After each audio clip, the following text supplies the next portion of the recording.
My name is Olivia. I'm 25 now. But the night my life split in two, I was 17, sitting at the end of our polished oak dining table trying to make myself as small and quiet as the extra fork no one used. My mom had decided to throw what she called a milestone celebration dinner because my dad's company had just hit some revenue target and my younger brother had gotten into an expensive private school. I'd been accepted into a state college with a partial scholarship, but that didn't earn a banner over the fireplace, so my news sat folded in my pocket like a secret no one asked for. The house buzzed with adults in designer clothes holding tall glasses, talking about investments and vacations. My job was to refill wine and collect plates. Mom moved through the room like a hostess in a commercial, kissing cheeks, laughing too loudly, always one joke away from mean. She wasn't drunk yet, but I knew the signs. The way her hand stayed a beat too long on someone's arm, the way her smile sharpened at the edges. Dad kept checking his phone for congratulatory emails, laughing a little too hard at every compliment. They were performing success, and I was the misprint in the brochure. Halfway through dessert, Mom clinked her glass for attention. The room hushed. Cameras came out. Everyone expecting another speech about how hard they'd worked to build this life.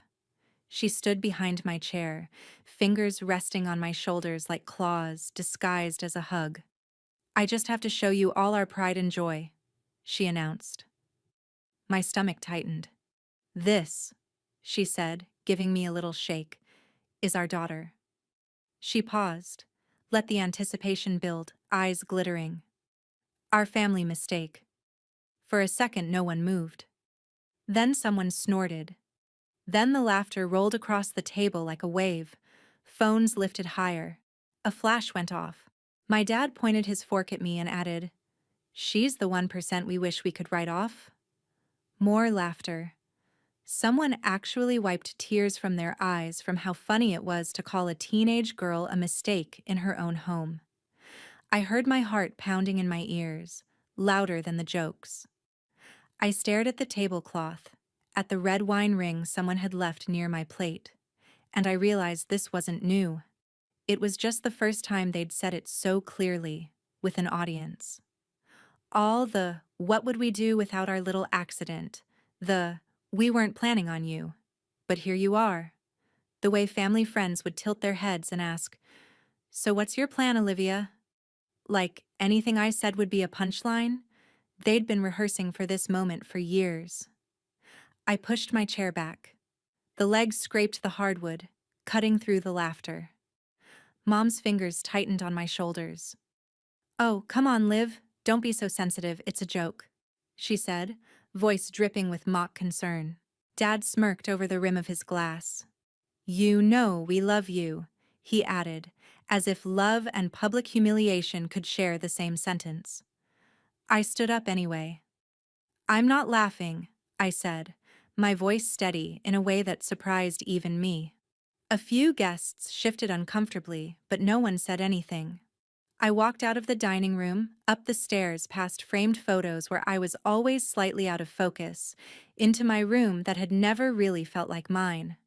I didn't slam the door. I moved quickly, mechanically. Backpack. A few shirts, jeans, underwear. My sketchbook. The $42 I'd been hiding in a shoebox for someday. Apparently, someday was tonight. When I came back down, the noise had picked up again. The story already being retold. My hurt edited into, "She's such a drama queen." I stepped into the doorway. Conversations faltered. Eyes turned. I walked to the table, set my house key down next to the expensive bottle of wine Mom had been bragging about, and looked straight at them. "You're going to regret saying that out loud," I said. No shouting, no tears. Just a promise. Mom's face twisted with annoyance, not fear. "Don't be ridiculous. Where do you think you're going to go?" Dad chuckled. "You'll cool off and be back by morning," he said, already dismissing me, already reaching for the breadbasket. I turned, opened the front door, and stepped into the humid night with a backpack, $42, and a label I refused to carry one more minute. I didn't know where I was going, only that I was done being the joke that held their perfect story together. 8 years later, when they were broke, desperate, and standing on my doorstep with red eyes and shaking hands, I remembered every second of that walk into the dark, and I made them remember it too. Back then, they laughed as the door closed behind me. They had no idea that was the night their golden life started to crack. The bus station smelled like burned coffee and bleach, but to me, it smelled like freedom. I bought the furthest ticket my $42 could reach. New Orleans, one way, no plan. The clerk didn't look twice at the teenage girl with the overstuffed backpack. On the overnight ride, the lights flickered. Someone snored behind me, and my phone lit up with messages. Mom, come back down and stop embarrassing us. Dad, we'll talk in the morning, don't do anything stupid. A few relatives added, they didn't mean it. And, you know how your parents joke. Not one person asked if I was okay. I turned the phone off and pressed my forehead to the window, watching the dark slide by and wondering what exactly I was, now that I wasn't willing to be their mistake anymore. By the time the bus rolled into New Orleans, my money was down to loose bills and coins. The city hit me all at once. Heat like a wet blanket. Horns. Voices. Music bleeding from open doors. It was chaos, but it was honest chaos. No one here cared who my parents were. I found the cheapest hostel with a vacancy, paid for 3 nights, and lay on the top bunk staring at the ceiling fan wobbling overhead. 72 hours to figure out how not to sink. The next morning, I walked until my feet blistered following "help wanted" signs. Most places shook their heads. We need someone with experience. We're not hiring minors. Come back with a resume. By late afternoon, hunger gnawed at my stomach, and my pride was running on fumes. I pushed open the door to a corner diner more out of desperation than hope. Inside, cracked red booths, chrome stools, the smell of frying oil. A guy about my age slid past me carrying 3 plates, calling orders. Behind the counter, a woman in her 50s with tired eyes was ringing up customers. I walked up, cleared my throat, and said, "Are you hiring?"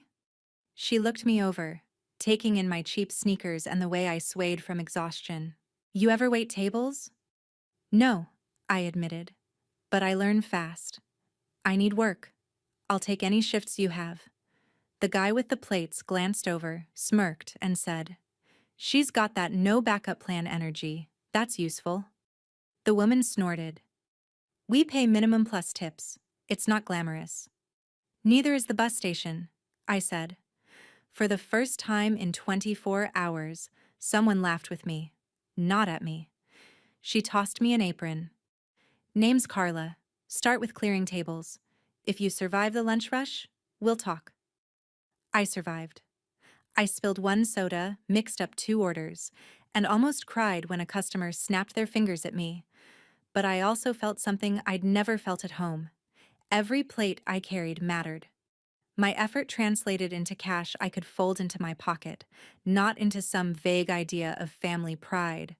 The guy with the plates introduced himself during a lull. "I'm Sam," he said.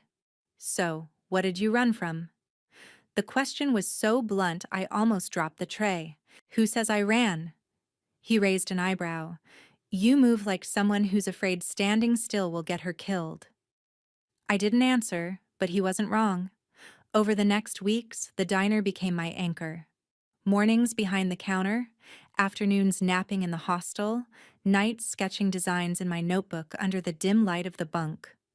On my days off, I sat in a park and drew people's outfits, the linen of tourists, the sharp blazers of businesswomen, the layered chaos of street performers.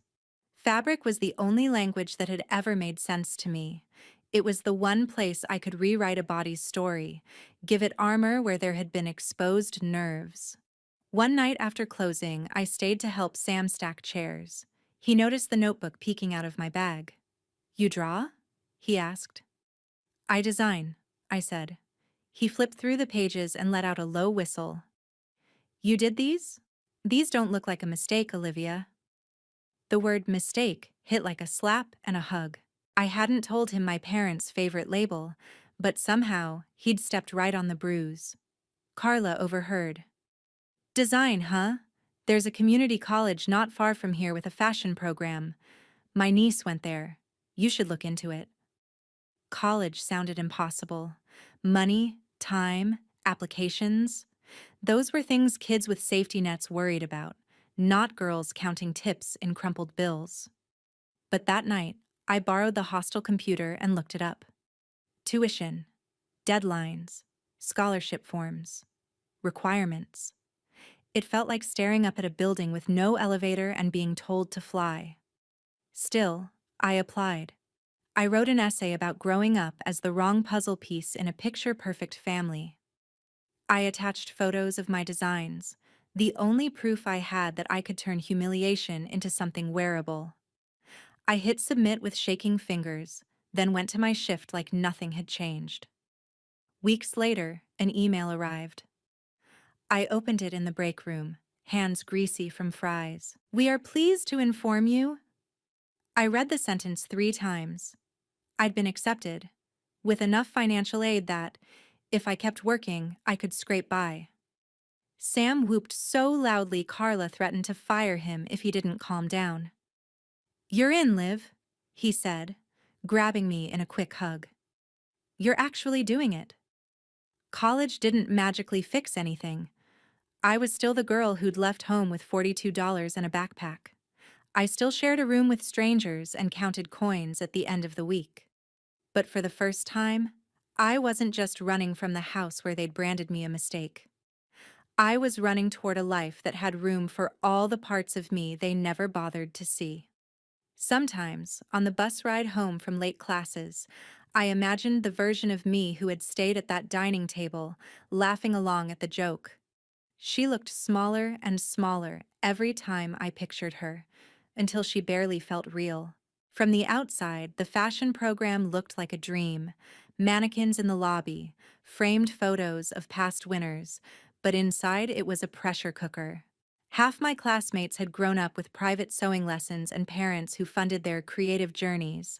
I had a binder of sketches done between shifts at the diner and fabric scraps begged from clearance bins. On the first critique day, I pinned a deconstructed blazer to the wall, seams exposed on purpose. It was the closest I'd ever come to drawing how it felt to sit at the edge of a family that never fully claimed me. The professor studied it, lips pursed. Pretty, she said at last, but safe. It looks like you pulled back right when it was getting interesting. Were you afraid to offend someone? The class chuckled. Safe. Afraid. Offend. She had no idea how accurately she'd named the life I'd been handed. That night, I fell asleep over my sketchbook and dreamed I was back at the dining table. My designs were taped to the walls. Mom clinked her glass. This is our daughter, she announced. Our second mistake. Dad pointed at my work. 1% talent, 99% disappointment. I woke with my heart racing. The next day, I spread my sketches on a cafeteria table, half tempted to tear them up. Rachel dropped into the chair opposite me. I knew her by sight. Dark curls, red lipstick, always carrying a sketchbook. You look like you're about to murder that paper, she said. My professor thinks my designs are safe, I muttered. She's wrong, Rachel said after flipping through a few pages. These aren't safe. They're furious. Good. Stop sanding the edges down because you're scared someone will flinch. There was no pity in her voice, only challenge. Between Rachel at school and Sam at the diner, I finally had something like a real support system. Sam asked to see every new sketch. Rachel dragged me to gallery shows and kept repeating one line, art that makes people comfortable rarely changes anything. Mid-semester, the department announced a citywide design competition sponsored by a big-name fashion house. Cash prize, internship, press. The entry required a small collection around a theme. My classmates buzzed about trends. I went home and stared at a blank page. I knew what my theme really was, but it felt dangerous to say it even in my own head. What it means to be told you're a mistake and live anyway. Eventually, I stopped pretending and leaned in. I sketched jackets that looked like armor, with deliberate scars of stitching where other designers would hide their seams. Dresses cut to move like someone walking away from a house on fire. A suit that seemed clean from the outside but hid text embroidered inside the lining where only the wearer would feel it. Every time I second-guessed myself, Rachel said, "If they're uncomfortable, good." Every time I wanted to quit, Sam shoved a to-go cup into my hand and said, "You didn't leave home to play it safe now." It wasn't glamorous. I broke needles, remade pieces, juggled shifts, skipped sleep. But slowly, the collection took shape. The last piece I finished was the black suit. Inside the jacket, in metallic thread where no one on the outside could see, I stitched 3 words: "Not your mistake." When I knotted the final thread, my hands wouldn't stop shaking.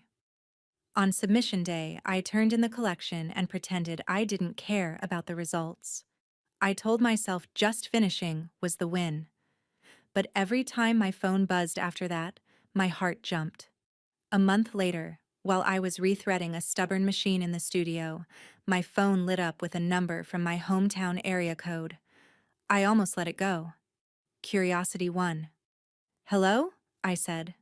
There was a pause, then a voice I hadn't heard in years, deeper now, but unmistakable. "Liv?" My chest tightened. Ryan. My little brother.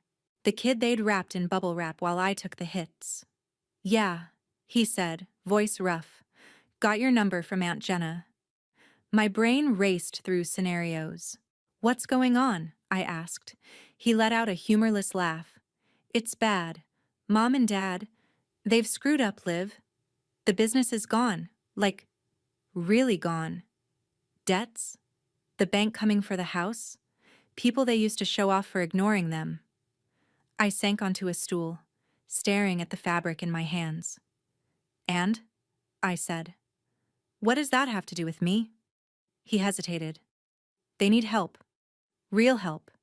And you're doing well, right? College, job, that design thing.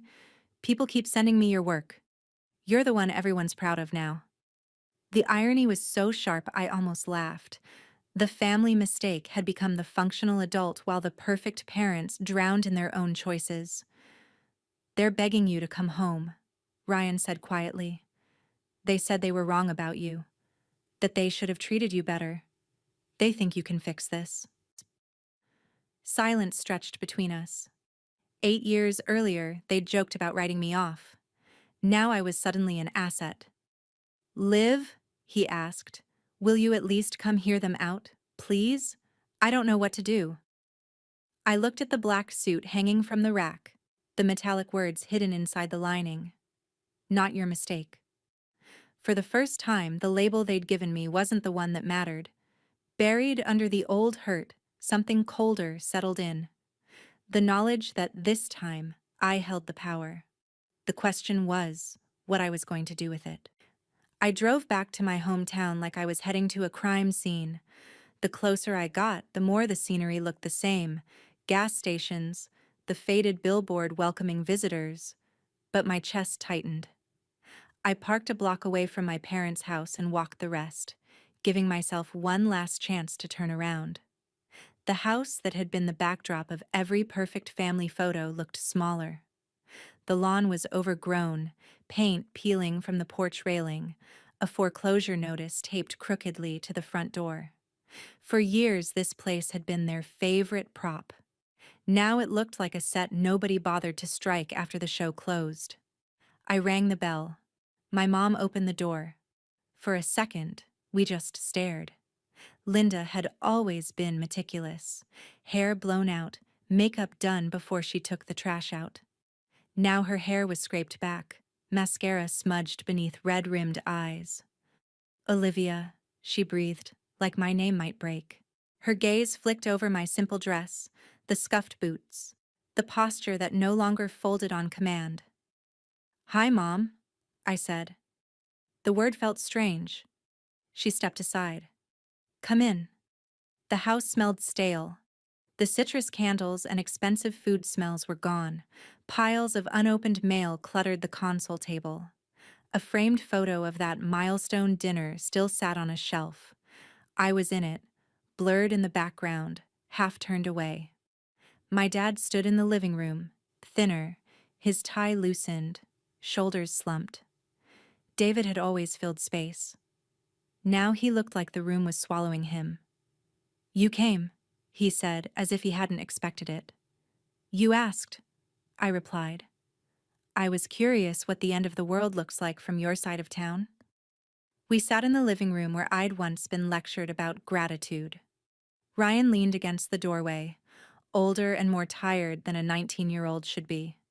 He gave me a small, guilty smile. I nodded back. He'd made the call, that mattered. "So," I said, "what happened?" For a moment, no one spoke. Then the story spilled out. Bad investments dressed up as opportunities, loans taken to cover previous loans, money shuffled to keep up the illusion of success. Dad's company had been bleeding for years.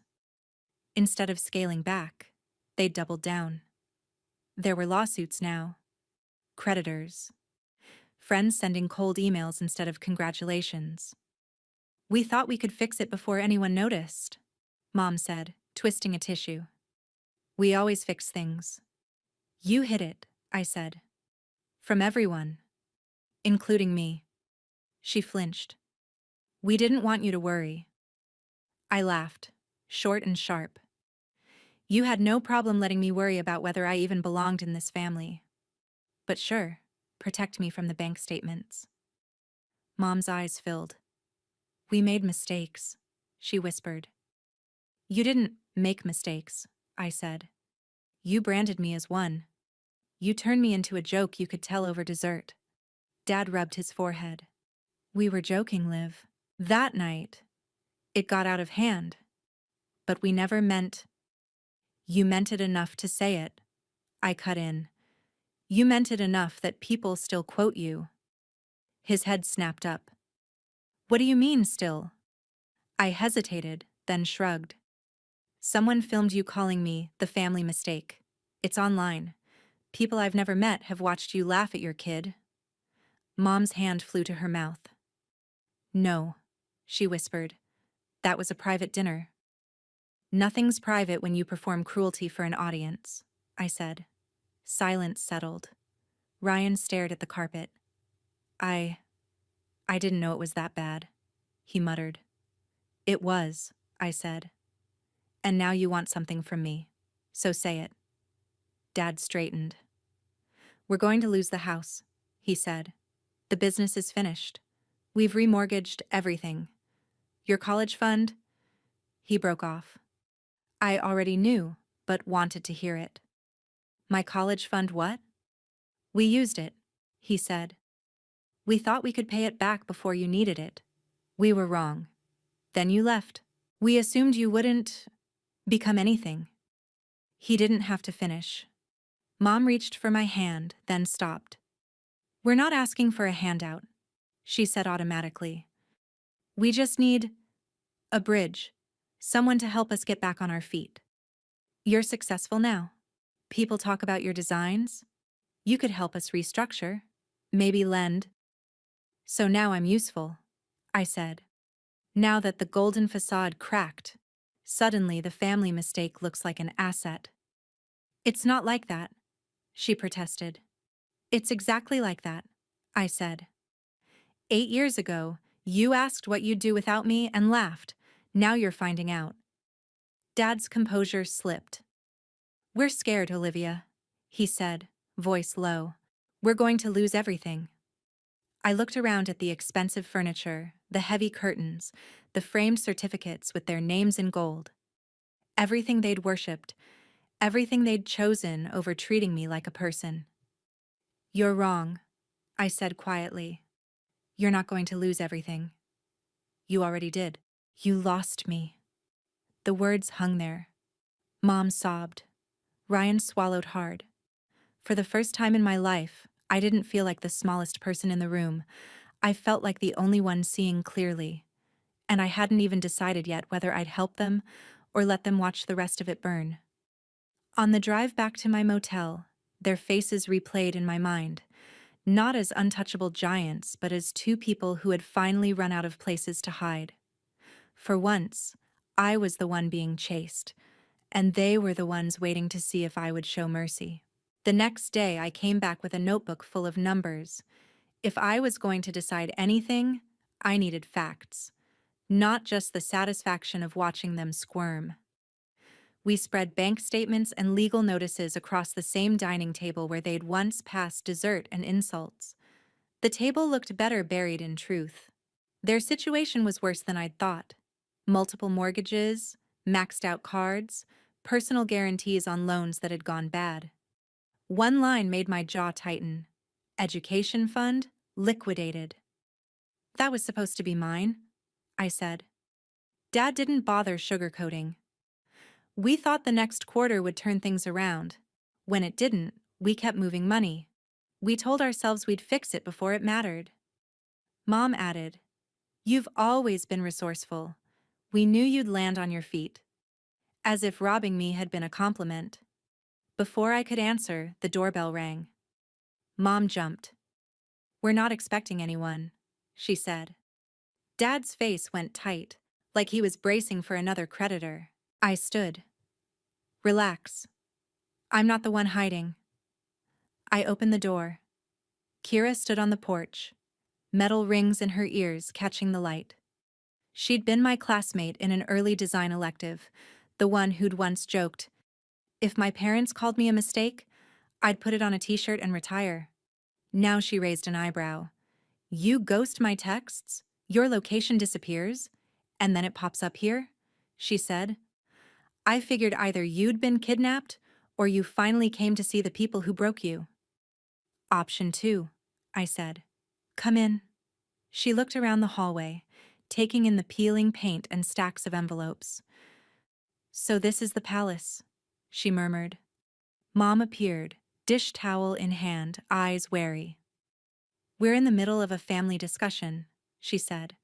"This is private." Kira tilted her head. "Is it?" She pulled out her phone, tapped, then turned the screen toward my parents. The video played. Mom's voice over clinking cutlery. "This is our daughter. The family mistake." Dad's follow-up. The roar of laughter. Underneath, thousands of comments calling them exactly what they were. Mom's face went gray. Dad lurched to his feet. "Where did you get that?" he demanded. "It's everywhere," Kira said. "Forums, reaction videos. Can you believe these people compilations? You're a cautionary tale." Dad's anger snapped free. "People don't know the context," he said. "They don't know our family. One clip and suddenly we're monsters." I stepped between him and Kira. "You gave them the clip," I said. "That was you without filters. You thought no one outside this room would ever see it." "You were wrong." Mom sank into a chair. "We never meant for it to hurt you like this," she whispered. "It was just a joke," Kira cut in. "Funny how the people laughing never seem to be the punchline." She slipped her phone away and looked at me. "You okay?" It was the only time anyone in this house had asked me that without an agenda. Ryan stared at the table. "I saw the video last year," he admitted quietly. "I told myself it had to be edited. I didn't want to believe it. Seeing it like that." He shook his head. "I should have said something sooner." I let out a breath I didn't know I'd been holding. "You were a kid," I said. "They were the adults." I turned back to my parents. "Here's the problem," I said. "You talk about this like you made mistakes, and everything else was fine. But this," I gestured at the video in Kira's hand, "is who you are when you're comfortable. You turned your own kid into entertainment. You drained my college fund to keep the show going. And now you want me to help you rebuild the stage. Dad's shoulders dropped. You're right, he said slowly. The words sounded like gravel. So what happens now? Do you walk away and let the internet finish us? Ruin what's left of our name? He was finally saying the quiet part out loud. He was more afraid of humiliation than losing the house. For a heartbeat, I pictured it. A thread where I laid everything out. Interviews, headlines, their faces plastered under the word abusive. It would be easy. It would feel good. And then, it would be over. They'd still find ways to make themselves victims in their own story. That would be too simple, I said. If I help you at all, it won't be to restore what you had. That version of your life is dead. What we're talking about now is whether you're willing to live with the kind of accountability you were happy to dodge when you were on top. Kira leaned against the doorway, arms crossed, watching them with the detached focus of someone studying a case study. Accountability, she repeated. That's a word the internet loves. Question is, can you handle it when it doesn't come with a like button and a share count? We moved back to the living room, but the roles had flipped. This wasn't parents lecturing a child anymore. It felt like a hearing, and I was the one asking questions. Kira sat on the arm of a chair, silent but present, like a witness. Before we talk numbers, I said, we talk terms. Not financial. Personal. Dad frowned. What does that mean? It means you stop acting like I owe you my life because you fed me and put a roof over my head, I said. That's the minimum for having a kid, not a debt I have to repay. Mom flinched. We never? You reminded me every time I didn't perform the way you wanted. I cut in. After everything we do for you, every story about how you sacrificed your dreams because of me. You turned my existence into something I was supposed to apologize for. Dad's jaw tightened. Fine, he said. You want us to admit we handled things badly. We did. No, I said. I want you to understand there are consequences. If I help, it's not a rescue. It's a contract. You get survival, not status. You will sell what you can. Move somewhere smaller. Get regular jobs. No more show. Mom stared. What kind of jobs? The kind most people work, I said. Retail, office, whatever you can get without lying. Dad's mouth twisted. So we're supposed to accept being nobodies after everything we built? You're not nobodies, I answered. You're people living at your real size instead of the inflated version you performed. That's not punishment. That's reality. Kira let out a quiet, yep. Mom wiped her cheeks. And in return? I can cover enough high-interest debt to keep you from the street, I said. Help you talk to a real financial counselor, but only under conditions. Dad leaned forward. Name them. First, I said, you apologize, publicly. Not just to me in this room. To the people you lied to and borrowed from, and about me specifically. You say my name without a punchline and you state you were wrong. Mom's eyes widened. You want us to humiliate ourselves? You already did that, I said. I'm saying you stop pretending it was harmless. Dad shook his head. People have made up their minds from that video. What good would an apology do? It's not for them, I replied. It's for the version of you that isn't hiding. Either you want to be different or you want a better mask. The apology draws that line. Mom swallowed. What else? Therapy, I said. Real therapy, individually and together. And you don't drag me there as a prop. You go because you're finally curious why you thought treating your daughter like a joke was acceptable. We're not crazy, Dad muttered. I didn't say you were, I answered. I'm saying you're dangerous until you figure yourselves out. You want access to me? You prove you're not the same people I walked away from. Ryan nodded slowly. That seems fair, he said. Mom looked at me, eyes raw. If we do this, do we get you back? Our daughter? I took a breath. No, You don't do these things to win me like a prize. You do them because it's the bare minimum. If, after a long time, I decide to let you into my life more, that'll be my choice, not a reward you can cash in." Her shoulders sagged. For once, she didn't argue. "And if we say no?" Dad asked. "If we can't agree to all of that?" "Then you live with what you built," I said. "Bankruptcy, foreclosure, whatever comes next. I dealt with the fallout of your choices for 17 years. You can deal with your own." The wall clock ticked loudly in the quiet. Finally, Dad exhaled. "We'll do it," he said.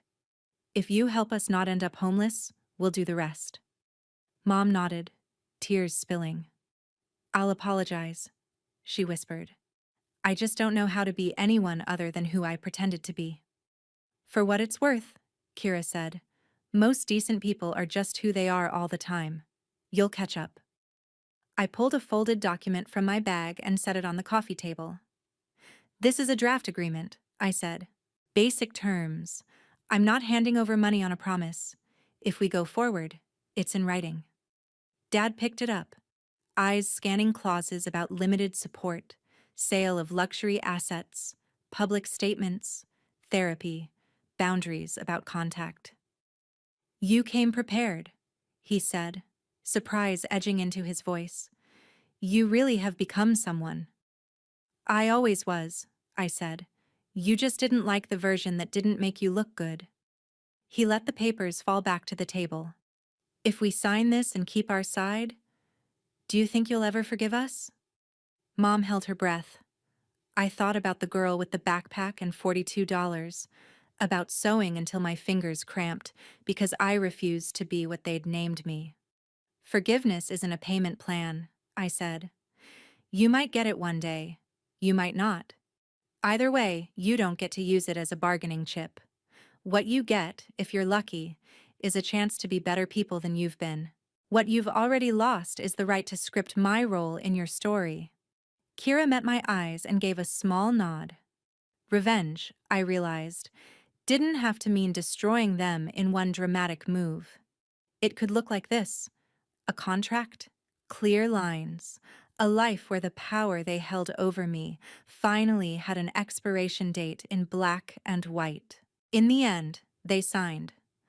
After a few last-minute calls to lawyers and one meltdown about airing dirty laundry, the pen still met the paper. The fallout came fast: foreclosure, cars sold, the vacation timeshare gone with a few strokes of a pen. They left the neighborhood they'd treated like a stage and moved into a small rental on the edge of town, the kind of place they used to describe as where people who don't plan ahead end up. Now they were those people. I kept my side of the agreement, paid enough of the worst debt to keep them out of the car, hired a financial counselor, then stepped back. They had to make the hard calls themselves, canceling services, taking whatever work they could get, learning how much groceries cost when you aren't throwing parties. The public apology happened in a community center room that smelled faintly of bleach. A few dozen locals showed up. More watched online. I streamed it from my apartment in New Orleans, the black suit hanging behind me like a shadow. Mom spoke first. "Years ago," she said, "I called my own daughter the family mistake. I thought I was being clever. I was being cruel." She looked at the camera. "Olivia, I'm sorry. Not just for that night, but for every time I used you as a joke." Dad followed, admitting he'd made me the punchline of their success story and treated my feelings like collateral damage. The chat filled with people doubting them, praising them, dragging them. That noise wasn't mine to manage. The apology was their starting line, not my closure. While their lives shrank down, mine grew. The collection I'd submitted won second place. Enough money to breathe, and an internship offer I leveraged into something better. With visibility from the contest, I launched a small brand built around what had kept me upright. Sharp lines, visible seams, hidden messages for the wearer. I called the first collection 1%. Sam handled logistics, Rachel branding, Kira social media. Meanwhile, my parents clocked into jobs with name tags. Mom folded clothes in a mid-range store. Dad processed paperwork at a small office. Their old circle quietly stopped inviting them to anything. They weren't pariahs. They were invisible. For two people who'd built their identity on being impressive, that was a slow, steady punishment.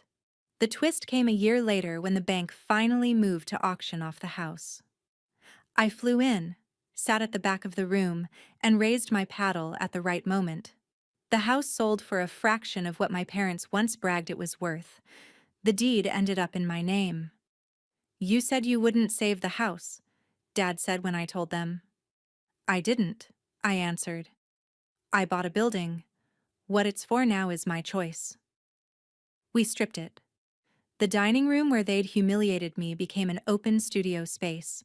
Upstairs bedrooms turned into small classrooms and workrooms.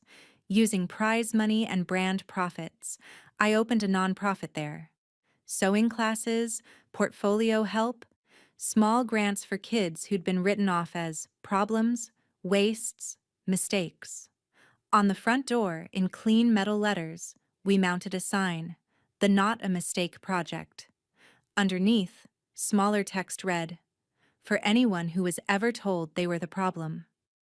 The first time my parents visited, they stood on the sidewalk staring at the sign. They'd asked if they could see the house one last time. I let them. Inside, the place was unrecognizable. Mismatched chairs, mood boards on the walls, teenagers in thrifted clothes arguing about color palettes. Mom paused in what used to be my bedroom, now lined with sewing machines. A girl with purple hair hunched over a jacket, tongue sticking out in concentration. "Do they know everything?" Mom asked. "They know enough," I said. "They don't need my worst memories to benefit from my best choices." In the former dining room, I'd left one thing, the old light fixture overhead. No long table, no head seat, just a circle of chairs and a whiteboard covered in ideas. Dad looked around. "You really erased us," he said. "No," I replied. "I outgrew you. There's a difference." He swallowed. "We're trying," he said. "Therapy. Work. No more jokes like that." "Good," I answered. "That's about who you are now. This place isn't about you at all. We're not some neatly healed family. Some holidays I answer their calls. Some I don't. Dad's health isn't great after the stress. Mom hates crowds, suddenly aware that any stranger's phone could be pointed at her. They live in a small apartment. Budget for bills. Watch sales. That's their life. They built it, brick by brick. Mine is loud and real. I spend my days fitting jackets on kids who thought they'd never put their names on anything worth keeping, and my nights sketching new ways to turn ugly words into armor. Sometimes, when I lock up the old house, I run my fingers over the metal letters on the door and remember the scrape of my chair against the floor the night I walked out. People say revenge is about destroying the people who hurt you. For me, it was about destroying the version of myself who still needed their approval and building something they couldn't enter on their own terms.